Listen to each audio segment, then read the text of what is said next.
পাপা, chocolate কার জন্য নিয়ে আসলে তুমি? এটা তোমার জন্য না, এটা আমি আমার বন্ধুর জন্য নিয়ে আসলাম। আমাকে একটা দাও না, তুমি যাও এখান থেকে।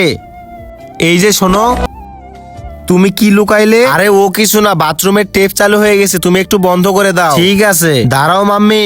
বাবা কি করছে তুমি জানো?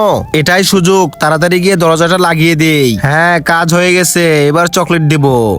হাই, আরে তুমি আমার ওয়াইফের কাপড় কেন পরেছো? আরে আসো আসো, চকলেটটা অনেক মজা না? তুমি তোমার ওয়াইফকে কেন চকলেট খাওয়াও না?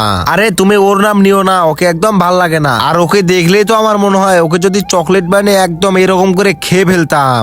তার আগে দেখবো কারা শয়তানকে হারিয়ে আল্লাহকে ভালোবাসে। যারা আল্লাহকে ভালোবাসো ভিডিওতে লাইক করে চ্যানেলটি সাবস্ক্রাইব করে দাও। যারা শয়তানকে ভালোবাসো তাদেরকে ভিডিওতে লাইক সাবস্ক্রাইব কিছুই করতে হবে না, কমেন্ট করো আল্লাহু আকবার। এই তো এবার আমি তোমাকে হাতে নাতে ধরে ফেলেছি।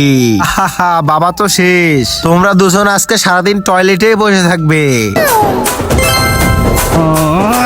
তারপরে কি হলো সেটা দেখতে পার্ট 2 কমেন্টস করে যাও।